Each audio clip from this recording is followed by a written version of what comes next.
Hello, everybody, and welcome to the Black Boss channel. Thank you guys for tuning in. Be sure to hit the thumbs up button, like, share, subscribe, and tell a friend to tell a friend because we're going to have a really good conversation about President Joe Biden and his first month in office. And so I talk a lot, but I like to bring in a special panelist and special guest to come in and fact check me and tell me when I'm wrong or when I'm not wrong, or really just give their opinion on the situation. And so today I brought in a very smart gentleman, or two smart gentlemen, in Austin Wingate and Wolfgang Broner. How are you guys doing today? Doing well, man. How about yourself? I'm pretty good, fellas. Okay, so fellas, like I said, we're here today to talk about President Biden's first month. He was inaugurated in January, and since then he has enacted some executive orders. He has done a few things, and it's been interesting to say the least. And so, Wolfgang, I'm gonna come to you first. Like, what are your thoughts on Joe Biden's first? Because I see you're very opinionated on this topic, like especially online and on Facebook and stuff. But what has been your thoughts on Joe Biden's first month in office? He was inaugurated, like I said, in January, and it's now the end of February. What are your thoughts over his first month? Well, I'll start off by saying that my as far as my thoughts on Joe Biden's presidency so far, as you know, I've been very vocal about it. Before the election, I was very vocal on how I felt in regards to Joe Biden. And currently, right now, I'm not, some of my worst fears are coming to pass, I would say. A lot of people said to have faith in him, and a lot of things that we were supposed to have faith in him and haven't been happening, and it don't look like it's going to happen. So, so far, it's it hasn't been very encouraging to me personally because it was kind of what I've expected. But talking out, decentering myself and kind of centering the collective. I know, being in the NAACP, I know people who worked hard. They organized, went door knocking. Told people, hey, if you vote for Joe Biden, you'll get this, this, and that.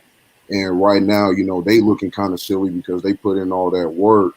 And, and they made all these promises to people that aren't coming to pass. And then additionally, you have to think about the people that the promises were made to, So, and on top of that, we're still in the middle of a pandemic and it hasn't gotten any better. So, even though there hasn't been as much talk about it recently, the same issues that, we were dealing with Trump, they're still happening. So for me, I just kind of feel for everybody out there who, they just kind of put their faith in this thing and, it's not coming to pass. But I'm hoping that, come, the next 4 years, we successfully establish a different strategy on how to go about this whole process, that we don't fall in the same trap again. So, Austin, Wolfgang said a lot there. He said that this is something that he expected. This is something that has disappointed not just himself, but some of those supporters of Joe Biden. What are your thoughts on some of the things he might have said, and kind of your thoughts on Joe Biden's first month in office? Well, I take it that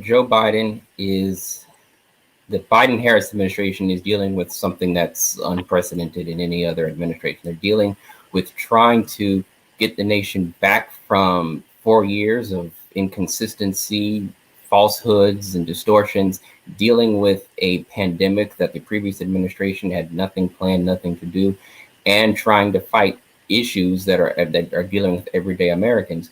To stimulus package. It hasn't come yet. It just passed the House on Friday. And if you're like me and other Americans, we want that money. We're expecting it, but it takes time. There are certain things that he has done through executive orders. Like you said, he signed 41 of them immediately, but a lot of them don't deal with issues that are pertaining to African Americans. They're just distortional. So I think what needs to happen is we need to keep the pressure on Biden, on the Biden-Harris administration. The small victories they've made are good, but they need to keep up and make up with the larger ones.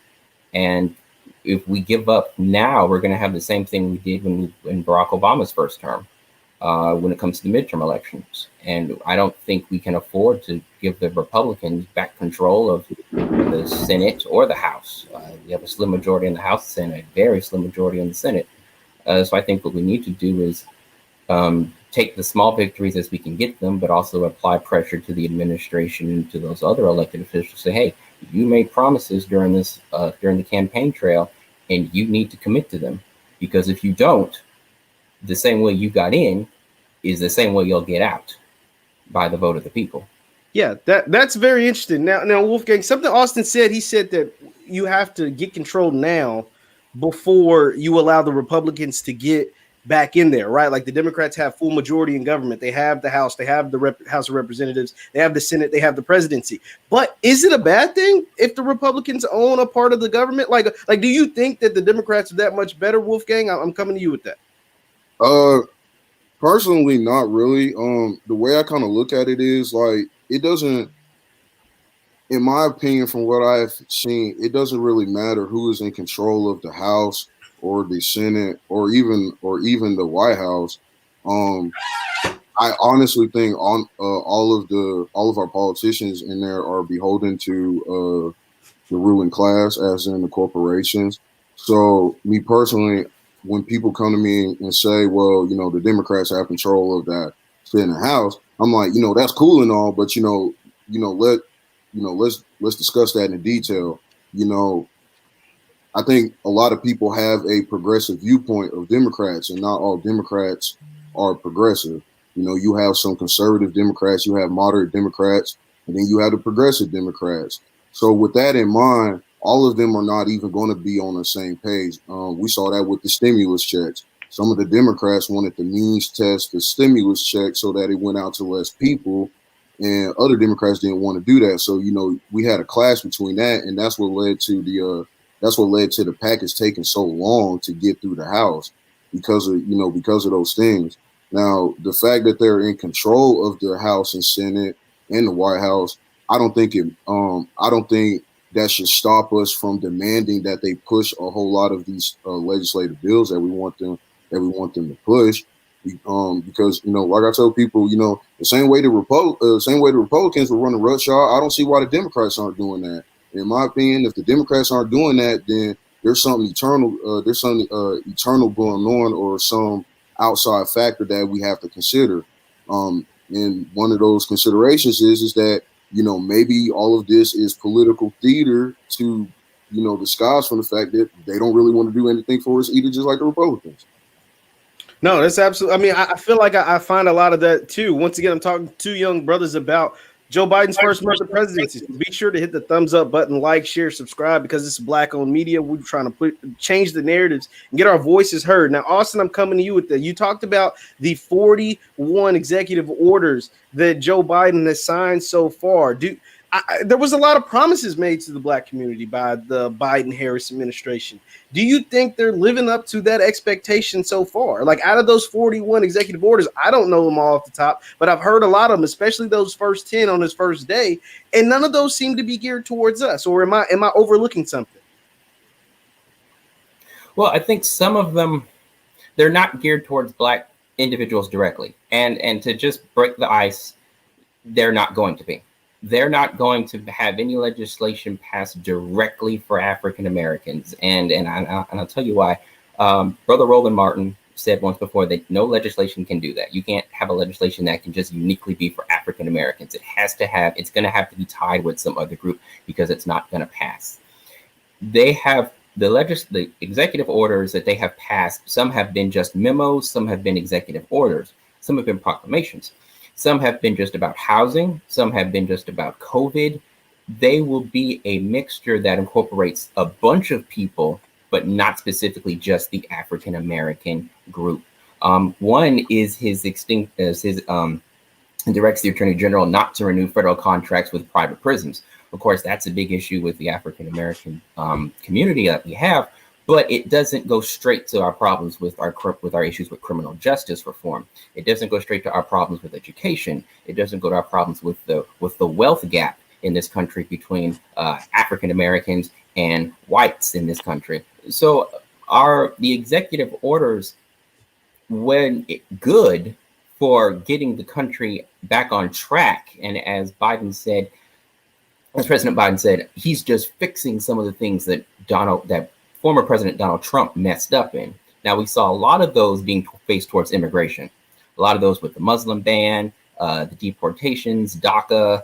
A lot of those executive orders first dealt with the immigrants in this country, and then leveled out like that. We have to remember that we have to be a force. Joe Biden and Kamala Harris owe their election to Black people. Let's just call it spade a spade. Absolutely. They owe their election to Black people. And if they fail to commit to that and to keep the promises, they're going to see a redress in the midterm elections next year in 2020, in 2022. So we have to keep their feet to the fire. We have to keep pressure on them. And that's the great thing about media in this modern age, is that everything they said is recorded. Everything they said, the promises they made, we can pull them up instantly and say, you said this. You said you were going to do this in your first 100 days. You didn't do it. You said you were going to do this for the American dream, to rebuild the soul of America, and you're not doing it. Black people are still hurt. They're still in pain. We have to be more proactive with what we want, and we have to speak not just to the Biden administration, but also to our state and local leaders as well, and hold them accountable. And say, if you have direct access to the White House, you need to be using your voice to speak up to them for our issues. And that goes even to our Black elected officials. And to Wolfgang's point earlier, there is dissension in the Democratic Party. There is the progressive wing of the Democratic Party. There is the moderate wing of the Democratic Party. And there is the conservative wing of the Democratic Party. The Democrats, and to answer your question, why they're not doing the Republicans are doing, the Democrats, in my opinion, like to take things slow. They like to play by the rules. They like to see as the good guys. We don't want to embarrass ourselves. We don't want to make up rules. We want to just keep things going. We want to include everybody, even if that means the Republicans that don't want to include us in anything. And that's going to stall a bunch of legislation moving forward. So Austin said a lot there, Wolfgang, but one of the things that he said that really caught my attention, and it was something that was stated by Roland Martin, it was that there won't be any legislation passed directly for Black people. It's going to be tied in with minorities. It's going to be tied in with LGBTQ. It's going to be tied in with, Hispanics or Asians or whoever. But I don't think that's cool. Do you? Like, I mean, is that an issue? I find that should be a problem when after you say that, you say that Black people are the reason why you won this election, not those other groups. Am I like Wolfgang? I like to get your point. I personally think it's a problem. Me personally, I'm not really a believer, because basically that sort of strategy, and I've seen that clip by Roland Martin, and I'm just gonna come out and say that I disagree with Roland Martin, because on one thing, specific legislation can be made for Black people. In my opinion, all you have to do is kind of look at history to kind of tell, to kind of state that, 13th Amendment, that abolished slavery, that was specifically for Black people here in America. So in my opinion, for Roland Martin to kind of come out and say that legislation can't be made specifically for Black people, it's kind of ahistorical and misleading, especially when, in regards to Biden's executive orders, we have seen that he has passed specific legislation for other groups. Now, I'm not here to dog those other groups. I'm just here to say, where's that specific legislation for us? To both of y'all's points on when he won the election, I remember it specifically to this day. Joe Biden, quote, the African American community had my back, and I promise to have yours, unquote. With that in mind, where's the legislation for Black Americans? That's all, that's all I want to know, because essentially what Joe Biden and Kamala Harris they prefer like the rising tide lifts all boats strategy. However, when we're talking about the rising tide and lifts all boats strategy, we also have to remember that Black people here in America, we don't got no boat. So how we gonna rise to the tide if we don't even have no boat? And then essentially, when we try to bring our own wood to build our own boats, here come the government or white people to just take that wood away from us. So with that in mind, there has to be specific legislation, because our situations here in America are specific issues. In my opinion, you can't tie them in with other things, because it just doesn't work like that. And then another point, when that does happen, um, when legislation is created to do a rising tide lifts all boat strategy, and they say that the purpose of it is to help Black people because disproportionately we're affected by so and so. You can fill in the blank or whatever. When you look at how the policy is enacted, it's not enacted towards our benefit. So, for example, in Oregon, they got like a $1.6 billion COVID relief fund, right? And they establish about like I think like 4 million of that COVID relief fund to specifically help Black people in Oregon. Now, when they tried to do that, people got mad and sued the state, saying it was because of racial discrimination.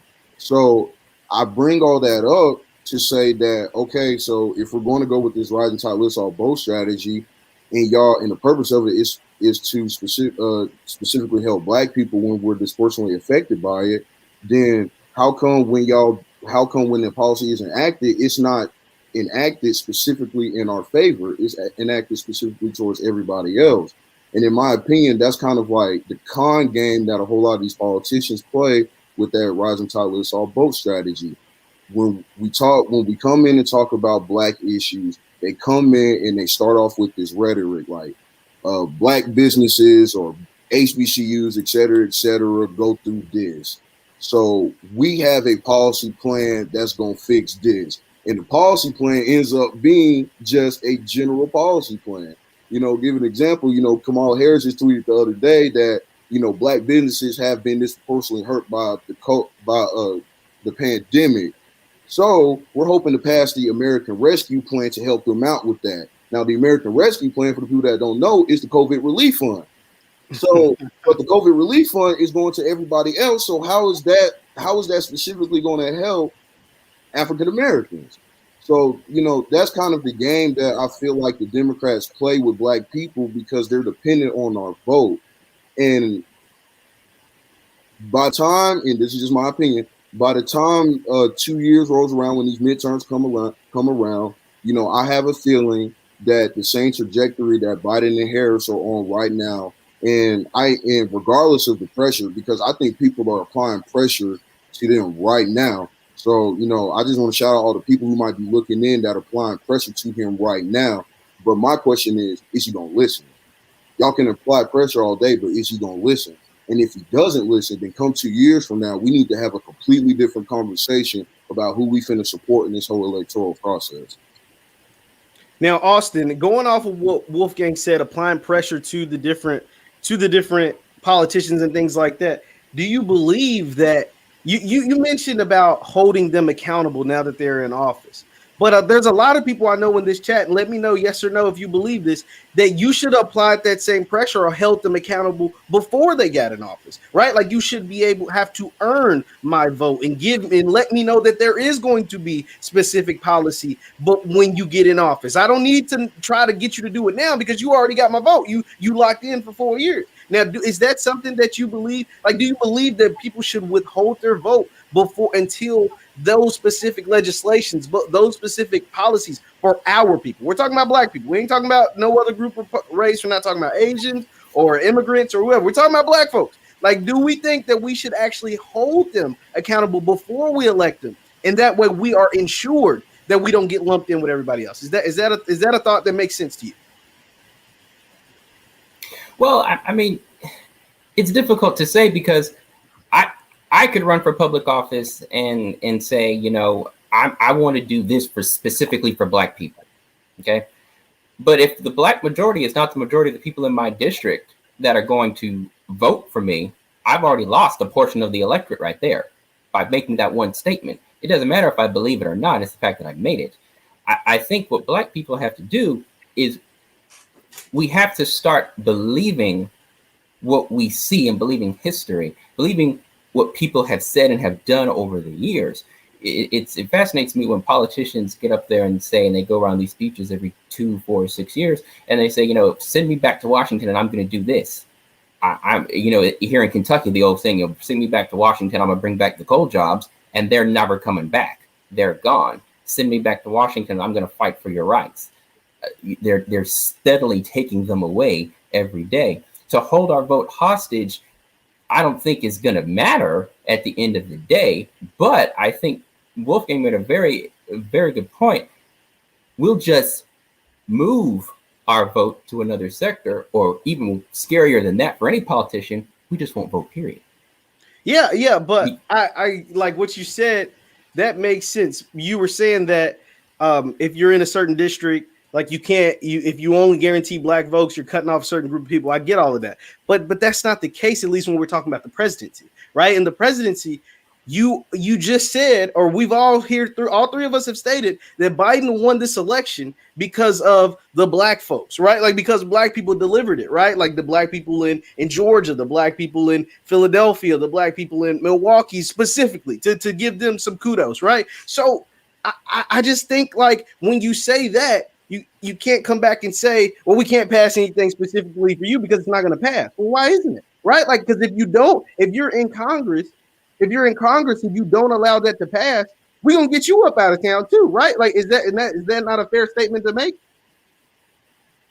It's a fair statement, but it's very hard for one politician to sit, especially running for the House in Michigan, and say, or we'll take a better state, in Georgia, and say, I'm going to do this. I'm going to pass this piece of legislation. They get elected, and then they go to Washington, and then they have to deal with the real political intrigue in Washington, the real underbelly and the real backstabbing that goes on in Washington. They may go to Washington with great intentions. They may go to Washington with great bills. There's been a bill in the House since 2019, HR 40, to do exactly what they're doing now with the looking into reparations for African Americans, sponsored by Representative, and give me a second, I have it right here, Representative Lee out of Texas.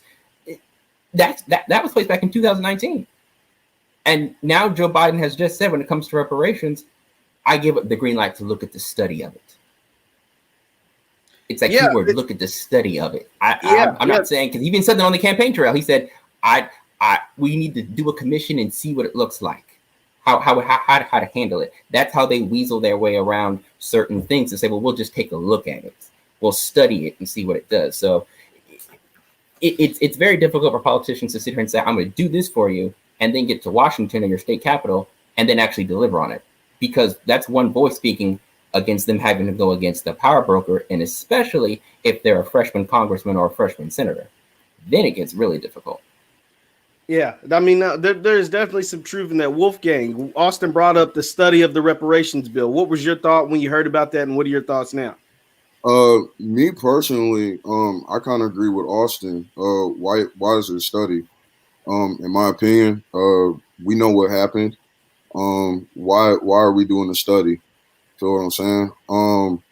We have a lot of economists, scholars out there who have specifically studied this issue, and they know exactly how to do the redress. So in my opinion, doing a bill that's for a study of reparations, in my opinion, is just a way to get around it, because I personally don't see why we need to study when the information is already out there. You know, the foundation has already been, the tools and the foundation have already been laid out there. Why would you keep on asking questions when the tools and the foundation are already there?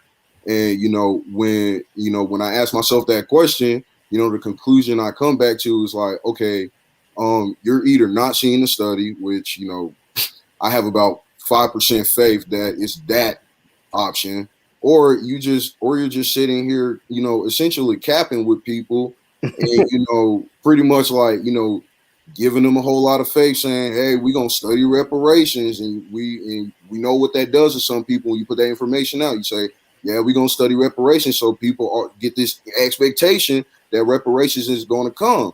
But we have to sit there and think for a second, again, we mentioned history a while ago. The history's there. We know it's there. The information is there. We know it's there. Why not use the tools that are already there and say that we're just going to do a study? Who's going to be doing that study? Because for all I know, you talking about setting up a commission to study reparation, and the commission going to gonna be filled with a bunch of white folks. And what they gonna know? Yeah. I mean, it makes it's like crazy. It's like, how do you have a study about something that's for black folks? It ain't no black folks. I mean, ain't no black folks on the study. Like that sound. I mean, that almost sounds like lunacy, right? Like it almost sounds like, oh my God, Austin. I want to ask you this: do you believe? Once again, I'm talking to Austin Wingate and Wolfgang Broner. These are two brilliant black minds, and this is a conversation that you're not going to find everywhere. So be sure to please hit the thumbs up button, like, share, subscribe. That way everybody can listen to this conversation because it's not something you're going to see on cable television. Now, Austin, what I want to hear from you, and I'm curious to hear what Wolfgang has to say too, but a lot of times I feel like, at least with the Democratic Party, and I think I'm seeing it right now, there's a lot of bait and switch, right? Like I give you all of these promises and then I don't deliver. I switch it out for something else. Like I get you riled up on, during the summer we saw the police, the killing of George Floyd was all stuck in the house and we saw George Floyd die on camera, right? So a lot of people riled up about that. And we were literally protesting, marching, doing all this stuff. And Joe Biden, Kamala Harris, and all these people that are now in office, all of these Democrats that are now in office because of the riling up of the black people, are now they're not delivering. Now they're switching it out. I see a lot of like protect the Asians right now. See a lot of gender identity war that is now going on. Austin, am I going crazy when it's like it seems like the focus has shifted off of black people since black people delivered their vote, and now we're focusing on something else? No, it's not crazy, Jeff, and that's the problem with American politics. It happens every 2, 4, 6 years that we focus on black folk when it's time for the election. We pander to you. We go to your churches. We sit with you. We talk with you. We tell you our sob stories about how I understand. I grew up just like you. I may not can relate to your issues because I'm not the same color as you or because of this. But if you work with me, I'm a whole lot better than the other guys. But then when you vote them into office, that's when they say, all right, we're in. Let's do what we got to do for the people. Let's do what we got to do for the people that actually that backed us financially, because that's how we're going to stay here. I think what happened is I know you saw that financially. Yeah. I have, and this may get me in trouble for saying this, and I don't really care right now. It's the last day of Black History Month, and I feel like I got to say it. There are elected officials who believe that black folk in America have a very short attention span. Believe that, okay. I agree with you. We voted them in, and we're not going to remember the promises. That we're just, okay, we got them in, okay, we got our people and we're good. Things are going to get better. Happy days are here again. Don't happen. We've been dealing with criminal justice since before any of us on this camera were born, before any of us and our parents were born. And I guarantee you we're going to be dealing with criminal justice issues after our kids are here and our grandkids are here and furthermore. Because it's a complex, it's just something that happens. There are other groups, and you mentioned the Asian American groups. That was an executive order that was passed by Joe Biden to look into them being attacked, and whether they're being attacked because the former president kept calling Corona the China virus, and you had Americans keep attacking Asian Americans, Pacific Islander Americans, because of their ethnicity or how they were. But they're getting a small taste of what black folks have having to endure since day one. Not since 1865, not since 1877, not since 1900, since 1619. And I don't see any major legislation that's come out to say, stop it. For us specifically, to say, stop it. And that's the problem. Like, that's what I would consider the problem, because like you said, no disrespect to the Asian community. There have been some violent attacks from what I've read or whatever. And I get that, like that's happened. But like you said, they had policy that now follow that's behind them. There's been no policy for black folks, not since the 60s, it seems like, right? And even that policy only seems to be getting us in the same circle, because back in the Civil Rights Act and all that stuff was passed in the 60s. But it looks like at least the black wealth gap has grown, not shrinking. Different thing, black employment has grown, unemployment has grown, not shrinking. So these things are issues, I would imagine. So I want to ask this, Wolfgang. I'm going to share my screen and I'm going to show you something, because we're talking about different groups and it seems like policy is following them outside of us. And Wolfgang, I'm going to show you this tweet that was made by Joe Biden's official account. It says, quote, "Let's be clear. Transgender equality is the civil rights issue of our time. There is no room for compromise when it comes to basic human rights." I'm going to read this one more time. This is from the official Joe Biden account. I swear on everything. This is Twitter. I'm on there. There's the blue check, everything. It said, "Let's be clear. This is President Joe Biden. He says, let's be clear, transgender equality is the civil rights issue of our time. There is no room for compromise when it comes to basic human rights. Wolfgang, when you see that tweet, what is your immediate reaction? I know what mine is, but I want to hear from you. Honestly, it sounds like you're talking to the white folks when he says that. When I first see that tweet, and to kind of break it down, I would say the reason why I see them doing the bait and switch is because if people understood how class and the racial system is set up in America, the reason why they're doing the bait and switch in regards to the Asians and the LGBTQ community is because unfortunately they exist within that buffer class that, you know, at times they can identify as white and get benefits of white society, but they also suffer from anti-black racism. Now, when I say all that, I'm not going out here, you know, saying, you know, I hate Asians or I hate LGBTQ or anything like that, because we do have to understand that there are black people who are LGBTQ, but we also have to remember when it comes to that issue like that, we also have to keep our blackness first. Absolutely. So in regards to that, when I see them, you know, saying we need to stop Asian hate or transgender equality is the issue of our time, it seems like they're caping to the white folks based off of my understanding of how the system is set up. You know, sorry to say it, but that's just the way I see it. Because, you know, yes, you know, honestly, I haven't, you know, I've seen small reports of Asian Americans, you know, being discriminated against. So I'm not going to sit here and, you know, spew no hate that way. But we also have to be truthful and say that Asian Americans commit acts of anti-black racism too, as well. So in regards to that, you can't sit here and say racism against Asian Americans or transgender rights is the civil rights issue of our time, when both of those groups, when they're both white identifying, suffer from anti-black racism, and they also have more benefits in the society than we do. You know, they're not on the same pedestal as, you know, white folks who are at the top of the racial caste system, but they do get more benefits and privileges than most Black Americans. So it's honestly bait and switch, real talk.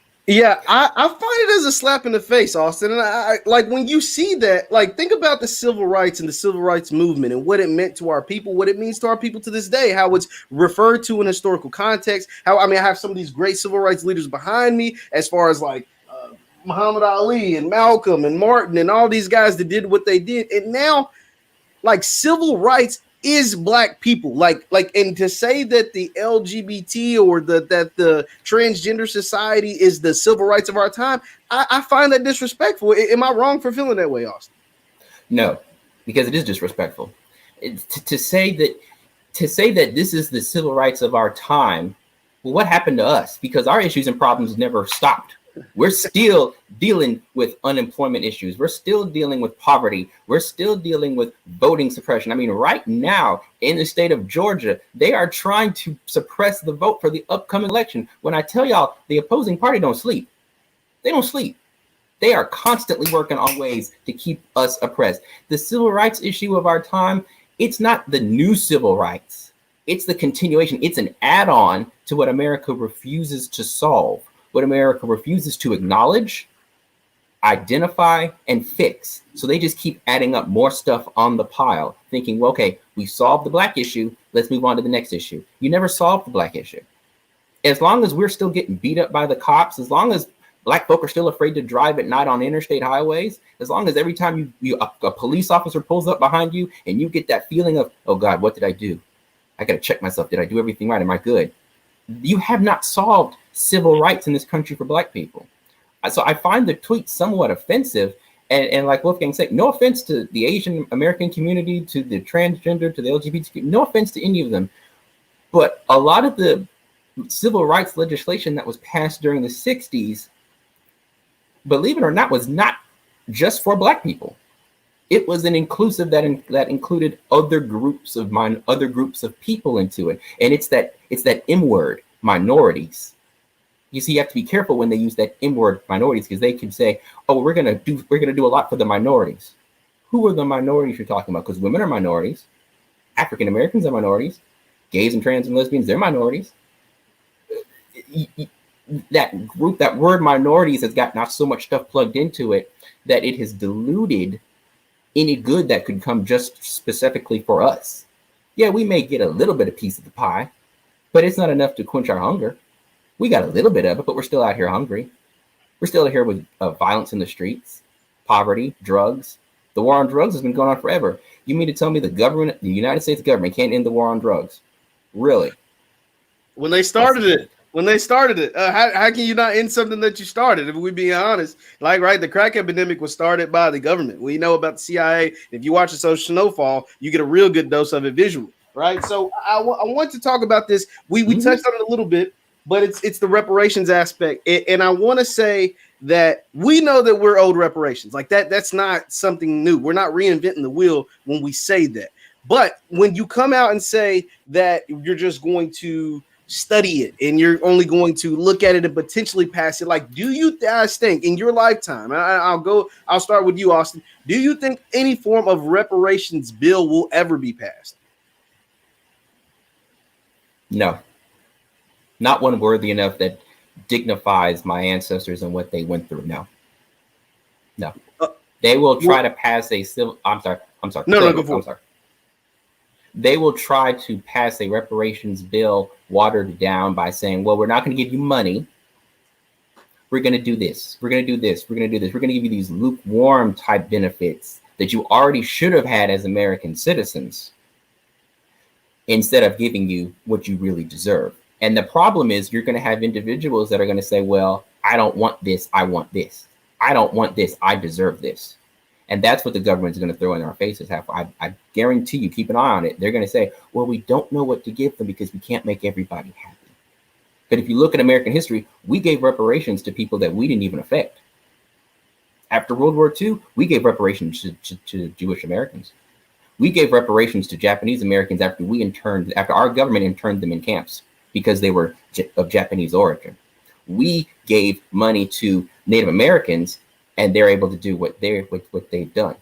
But our people, specifically our people, have built this country. And I challenge anybody. Nancy Pelosi said it herself that the Capitol, D.C., was built on the backs of slaves. And the people that built this country, their ancestors, still can't get what they're justified or owed. So to answer your question, no, I don't think within my lifetime I'm going to see a reparations bill that is worthy enough to be called a true American reparations bill. Wolfgang, I'll pose the same question. Do you believe you'll see any form of reparation legislation come through the United States government? True. I'm not gonna say no because truth be told, I don't know what's gonna happen in my lifetime. Now I will say I don't think it's gonna get passed through the Senate. Truth be told, the last time I was on here, I brought up reparations, and as I've thought about the subject a little bit more, in my opinion, and this is gonna be a wild opinion, I'm gonna say, when it comes to reparations, I think that's something that unfortunately we are not going to get from the white folks by asking. It's something we're gonna have to take from them. So in regards to reparations, I also think that we as Black people, as part of the African diaspora, we have to think a whole lot bigger. So when I think about reparations, I want land, I want protection, I want all the money back from all these white institutions that have stolen, our wealth from us. So I want all of those things in regards to reparations. And to Austin's point, even and honestly, I think that day will come. It might not be in my lifetime, but I think that day will come. When we do get those reparations, to Austin's point, it will never make up for the things that white folks have done to us historically, forever. It will never make up for it. However, I do think once we take those things that are rightfully ours, we can build a better future for all of us. So, Yeah, no, I totally agree with you. I think, and Wolfgang, I'm coming back to you with this.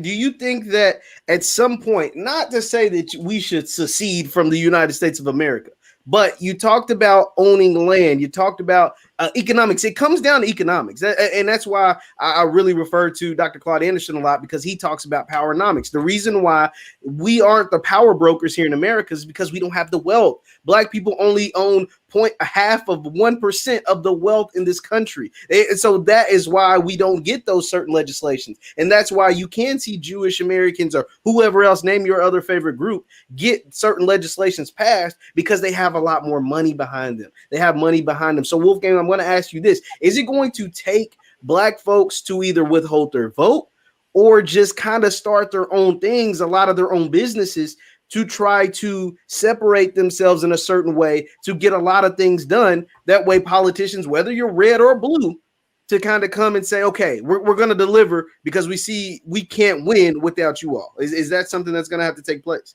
Yeah, I think both of them will have to take place, because I kind of see them one and the same.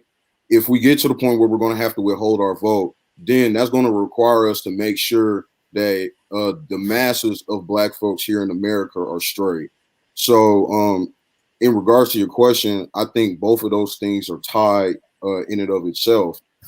Me personally, when we get to 2 years or the 4 year mark and nothing has came our way from the Biden Harris administration, then in my opinion, withhold our vote or in mass vote for somebody else. Because here's my whole thing. Like, I need our people and everybody to kind of wake up from this illusion that we only have two choices.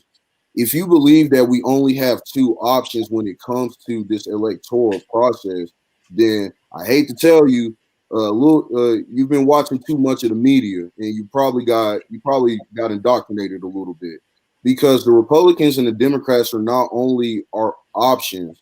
You have other parties out there, and even when you look at the data, 62% of Americans, just kind of like centering like Americans as a whole, 62% of Americans prefer a third party. However, that percentage is not reflected in our electoral process, and I think that requires us to ask questions like, well, how come that's not reflected in the electoral process? And I think once we ask those questions, we'll start to see kind of the con game that both parties are playing.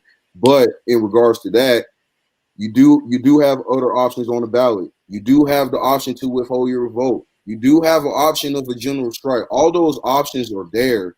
So when I think of voting, yeah, it might take us to withhold our vote, because clearly we have been seeing that throughout Joe Biden's whole primary process and up until he won the presidency, the only way he got in there is off the Black vote, period. Point blank, period. I don't want people to come here and say Latinos did it or Asians did it. I don't want to hear that. Black folks did it. Until Asians and Latinos vote in the 90% percentile like Black folks did for Joe Biden and Kamala Harris, do not talk to me about who's got that man to the White House, as far as I'm concerned. So with that in regard, the fact that he's in the White House off of our vote, that means something, and we need to take something from that. Absolutely. And from that, we need to take from it. We need to watch every single move this guy is making. If people really believe, I'm not a Biden supporter, and I don't really believe in the whole hold his feet to the fire and hold him accountable. But if people really believe that, then they need to stop being complacent about what's going on and actually pay attention to what is going on. Don't sit here and give me some stuff about, oh, it's only been some odd days. People need to understand the first 100 days of a presidency's, what he does in that 100 days defines how his presidency will go. We're about like 40 days of Biden's presidency. And if this the best if he can offer now, I have no hope for the next 4 years. I'm just going to put that out there.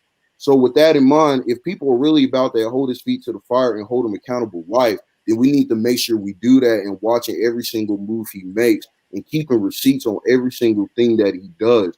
And I promise when we do that and we turn around 2 years, even 4 years from now, and we see that a whole lot of things that he promised us during his presidential campaign he hasn't done it in the 2 years that the Democrats have been in control of everything, then we need to start having some different conversations about what we finna do with our vote in those midterms. Either we voting for somebody else who we think is going to bring those specific tangibles to us, or we need to withhold our vote. But also at the same time, no matter what decision we make, we also need to make sure that we remember to look more inwards towards our people.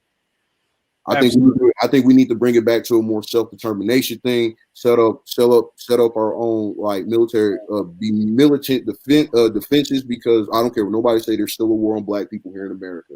So we need to make sure in our communities that we are protected. We need to make sure that the people in our communities are bringing their monies together to bring them to mutual aid and buy buildings so we can, do free health clinics and all that good stuff that our ancestors did in the past. It's possible because we have more access to stuff, not to everything, but we do have access to stuff that I believe we can make it possible for us on a collective level. So yeah, I mean that's the big thing. And one of the words that you used in there was tangibles. Tangibles. Like it's not, I don't need symbolism. I don't need like you telling me you're the first Black so and so. Like I need something for our people. I need something for our vote. For those in the chat, write tangibles, because that's what we're looking for here. That's what we need. Be sure to hit the like, share, subscribe, because these are things people need to hear. Things like tangibles need to take place if you're going to get their vote. Now, Austin, I want to talk to you about this because you are a military person. You have a military background. We see currently or recently in the news, there's been some bombing of Syria, right? Like, and I remember seeing, maybe I'm bugging, maybe I'm tweaking or something, but I remember when Donald Trump was president and the bombing of Syria took place, that Joe Biden was kind of critical of Trump and critical of some of the things that he did there. So what do you think, like, don't we have enough going on here as far as the COVID, as far as tangibles for Black people and things like that need to take place instead of worrying about, bombing a foreign country? Am I missing something there? No, you're not. It's the same political game that all politicians do, all presidents do. It's a distraction. It's a distraction from issues that are going on here. Brother King said it best. We were going through the Vietnam War. It was the Vietnam War. We were trying to fight poverty. You can't do both at the same time. And so the Vietnam War was a distraction for the war on poverty. It took a lot of those funds out. That's what this is. That bombing in Syria was Biden's way of saying, I can be tough to the military. I can be tough to the Iranian government. I can don't mess with me on the Middle East. He's trying to put himself in a position, okay, I can handle that over there while doing this. I can chew gum and walk at the same time. But you spoke to something earlier about tangible. And I want to bring up for everybody this. The Lift Every Voice plan by Joe Biden, his plan for Black America. This was put out during the campaign. And it lists what the Biden plan for Black America and what he wants to achieve. So there are tangible goals of what they want to do, what they say they want to do. But the question is, now they've got to do it. You did a lot during the campaign. And I agree with Wolfgang 100%. The great state of South Carolina is the reason why Joe Biden is president today. And it's because of Black folk in South Carolina. And I can say that having lived in South Carolina. When Representative Clyburn came up there and endorsed Joe Biden for president, it turned it around just like that. His campaign was on the way out. If he had lost in South Carolina, he was done. But because he won in South Carolina, that's what shot him up because of Black folk. What happened in the swing states and No. So go ahead. Finish what you had to say. What happened in Michigan? What happened in Wisconsin? What happened in Georgia? Black folk did that. Absolutely. Black folk pushed. We did it. And I know anybody can say, well, he got a Black woman to be vice president. Congratulations. Yippee skippy. That should be more of an incentive to get done what we need to do. I'm sorry, a woman of color. Let me make sure, a woman of color to get the incentives that we have to get done, especially one from the state of California, who sees these issues. Joe Biden getting elected to the Senate was from Black people, from Delaware. And so I agree 100% with Wolfgang. We need to see tangible evidence, not some proclamations, not some sayings, not some, well, I believe this, I believe that. It's good you believe it, but what are you going to do about it? Because, and I'm just going to throw this out here, if January 6th was a bunch of Black people, things would have been different. Granted, January 6th was when former President Trump was in office, but it still goes to say, had it been a bunch of Black people doing that, it would have been different. No, absolutely. Absolutely. Now, what I will say once again, I'm talking to Wolfgang Broner and Austin Wingate with two brilliant Black minds, and we're just discussing Joe Biden's first, I think Wolfgang said, first 40 some odd days in office, and there's a lot that's taken place so far. And one of the things that we saw recently just passed was the stimulus checks. Wolfgang, we saw that the 1.9, I think, trillion stimulus bill has now passed. And again, it still got some work to do. I think it has to pass. It's passed the Senate, right? If I'm correct, I think it either passed the Senate or the House, and now it's going over. But one thing that I will say, it's all due to COVID. And COVID has been something that's devastating. It's something that rocked this nation and rocked the world, unlike something we've ever seen before. But there's some people out there that'll say the COVID aspect is being overblown, in that Black folks need something outside of just what's encapsulated with these COVID bills. Are they wrong when they say, hey, COVID is dangerous? Like, people are dying. They're real deaths. Like, those numbers aren't just numbers. They're actually people. But I think the numbers of Black people that are dying and the numbers of Black people that are disproportionately, being affected is a lot worse than what's taking place with COVID. So just how you're working as fast to get the COVID stuff passed through, the stimulus checks and the COVID relief, that you should be working that diligently and that tough for our community. Wolfgang, are those people correct when they say that?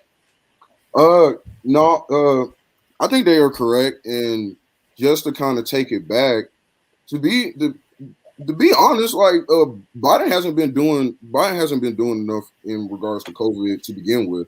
So I think that point needs to be understood. So far in regards to the pandemic, Joe Biden has been doing the same thing that Donald Trump has been doing. Pushing schools to be reopened. Not doing a mandate for people to wear masks, just telling people to wear masks. Now you got the CDC coming out saying folks got to wear 2 to 3 masks and stuff like that. You got Dr. Fauci coming out here, flip-flopping on what's going on with COVID. Same thing he was doing when he was working with Trump. So from my viewpoint, Biden hasn't really done anything different from Trump to address the COVID issue. Now, in regards to the COVID issue, that also has been disproportionately affecting Black people. But also to your other question, yes, he also needs to be paying attention to Black people as well, because outside of COVID, there are other issues that we care about. We're not going to be in a pandemic forever. So with that in mind, what happens outside of this? You feel what I'm saying? Because right now we have Black people that are disproportionately affected by COVID, but instead of putting forth legislation that might help them recover from this pandemic, instead you got them telling us to go get the vaccinations. Now, people can feel how they feel about the vaccinations, but just because a person gets vaccinated from COVID, it doesn't address the issues, the disproportionality of what's going on in our communities. Like, the material conditions aren't changing in our communities just because some Black people went and got a vaccination. So don't push us to go get vaccinations so much, but also push, fixing these material conditions that are going on within our communities. And then again, like I was saying, once we get out of COVID, because I personally think we're going to be in it for a minute, but we're not going to be in it forever. So outside of COVID, we do have other issues that I do think are still going to be there, and that need the same energy as supposedly COVID is getting from Joe Biden. Because I don't really think he's giving energy to it, but it is what it is.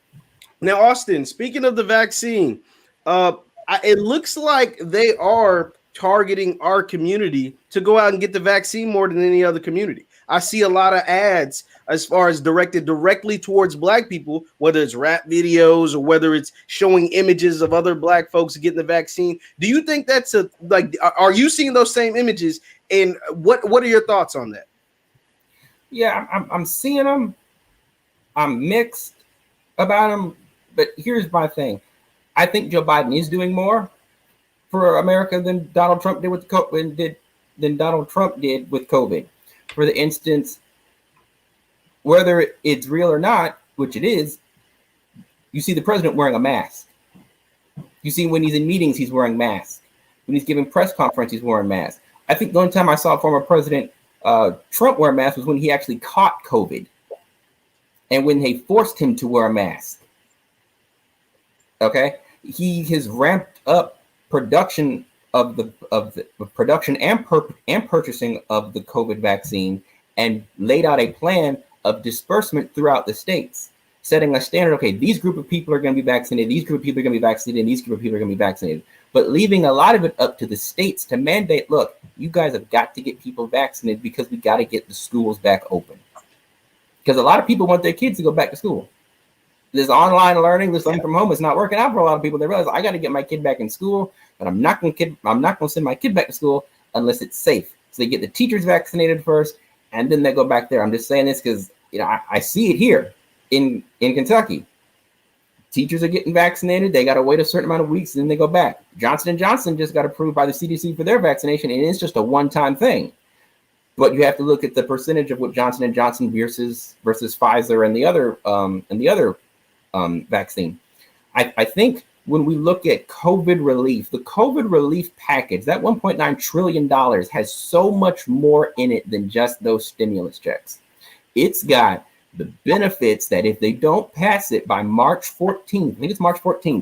Yeah, March 14th deadline, all those benefits go away. Those unemployment benefits that people are going to get. Because they're getting $300 now a week. In the COVID bill, it's $400. If they don't pass it, it goes away. The eviction assistance that they're getting, that goes away.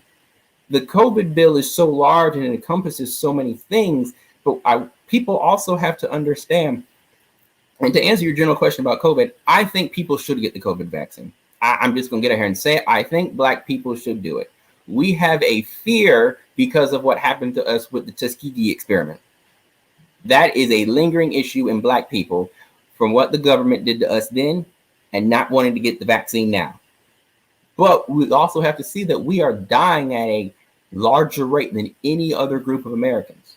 But that is also due because we also have a poor healthcare system in this country that our people don't benefit as much from. And a wealth situation that has affected us too. So you combine poor health, poor wealth equals death by COVID. And so I think if you have the opportunity to get the vaccine, do it. Do your research on the vaccine and go get it. Because death is it. I'd rather live in pain than because of the shot of vaccine for a day or two than just die from COVID.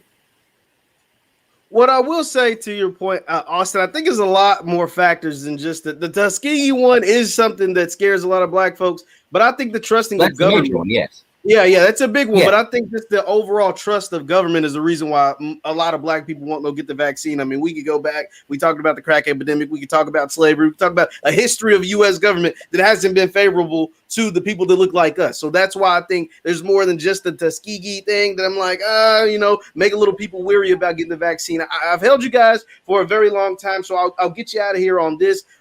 Wolfgang, I'll start with you. Once again, I'm talking to Wolfgang Broner and Austin Wingate. These are two brilliant Black minds. Be sure to hit the thumbs up button, like, share, subscribe, because they have been sharing a lot of great insight on what they think the first, 40 some odd days of Joe Biden's presidency has been, what it's looked like, and what they expect. And so now I'm going to get them out on this. Wolfgang, just You've kind of talked about it a little bit, but your final thoughts on where you see this presidency moving forward over the next 4 or potentially 8 years. What are some of the things you see taking place, and what are some of the things you hope to see happen during that duration of time? So I'm hoping not to sound too cynical, but also at the same time sound faithful. But I hope to see during this time that a whole more people kind of like wake up to the.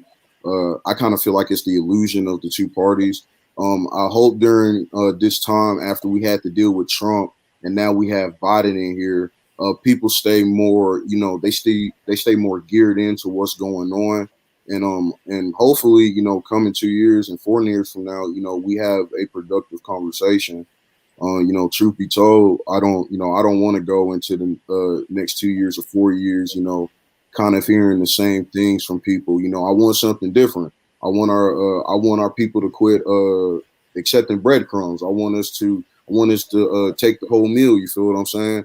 So I hope during these next few years, we actually have conversations that are kind of like around that, and not us being satisfied with breadcrumbs, because me personally, we're worth a whole lot more than that as a people. We deserve a whole lot more than that as a people, and we don't deserve to not get anything and accept the breadcrumbs that are given to us. So I hope in these next few years, we have a productive conversation. We start thinking more collectively on our issues, and from that, hopefully, we can have different tactics on how to go through things, because that's how I view voting. People view voting as a principle. I kind of view voting as a tactic. You feel me? It's one tactic that we can use to get to our goals, but I don't think it's a principle of mine. And I just hope we have a conversation on different tactics that we can utilize in the next years, and not just voting. So.